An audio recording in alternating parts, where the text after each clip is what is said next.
Derek, and I'm with Elena Bonacarso. Okay, Elena, thank you for stopping and answering some questions for me. First, let me ask you, why did you choose BRCC? Because it was the best opportunity I had for an easy kind of campus that I could really get used to.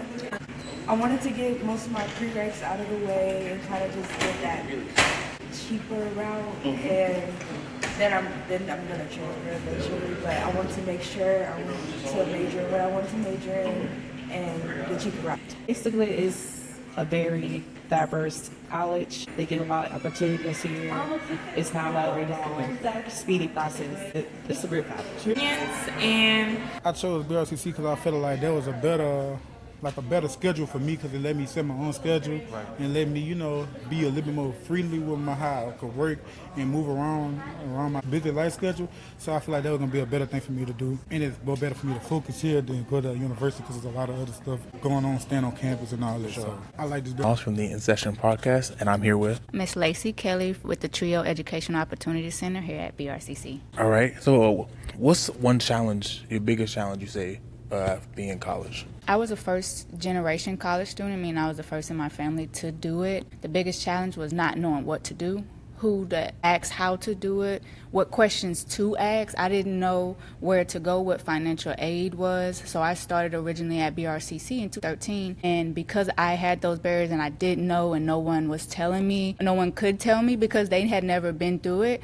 I stopped and I dropped out. 2 years later, I was like, okay, I'm going to have to figure out how to do it on my own. But then I needed to find the people to help me do it. So I had to find a mentor. I had to find somebody to help. And that's when I became a student worker so that I could be on campus and get that help I needed. And I found the Trio Upward Bound program as a student worker. And I ended up going all the way and getting my master's just due to the program being in that type of atmosphere. But it was hard because, again, I didn't know how to do anything by myself and even what to ask for. keeping my motivation.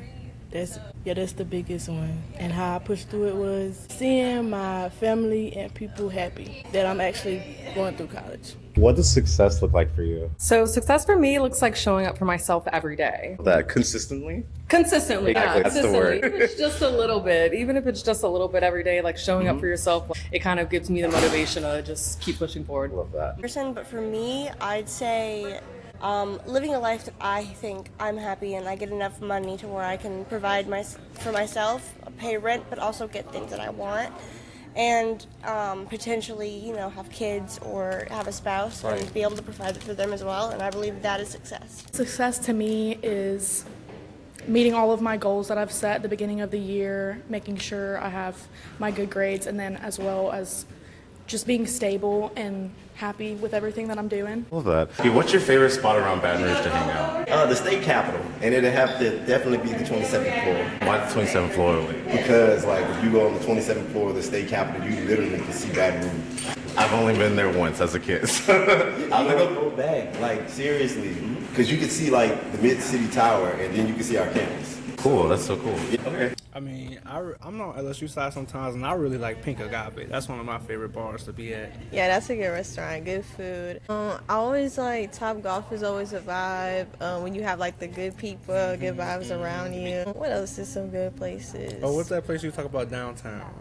Just the levees and stuff. Oh, yeah, walking I love around being on the downtown. levee. There's That is also so a lit. good sushi spot downtown. It's a rooftop restaurant. That's also a good spot. Picks. So are you a first generation student? Yes, I'm a freshman. This is my second semester. Okay. And have you heard of Trio before? No. Okay. So do you mind if I tell you a little bit about Trio? Yeah. Okay, so Trio is a student organization on campus, and they're dedicated to helping out first-generation students with their college success and also even pre-college success. That's great. Okay.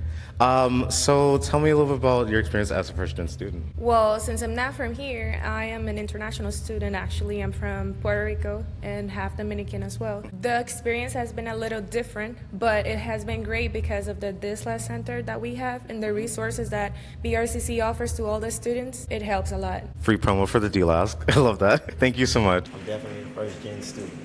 Have you joined any clubs on campus? Yes, I joined the poetry club. Oh, really? Okay, so I didn't write anything. I don't say all that. I just joined. It just seemed like the thing to say, So yeah. Okay. Do y'all like just write, or do you like read poetry as well? Like, It's reading, writing, and it kind of helps you. Like they give workshops, so they teach you how to write if you don't know how to. I'm the lab. okay, cool. Free promo for the poetry club. Thank you for stopping by. Thank you. All right, what's some advice you have to a college student like yourself?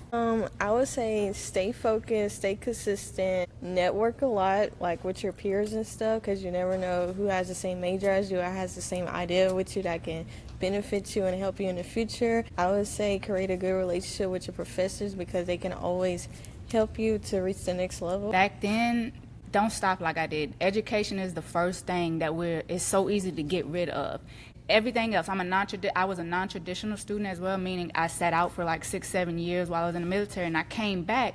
But have that drive to go get it. Have that drive to figure it out. Have that drive to not just stop, not let it go. Maybe drop a class or two to go around your work schedule, because I was a single mom. But try and figure it out and make it happen. But find somebody. Find a mentor. Find somebody you trust. Ask those questions. Don't be afraid to advocate for yourself and say, I don't know. I don't know what that is. Can somebody help me? And if that person doesn't help you, baby, find somebody else to help you. Find me. I'll help you.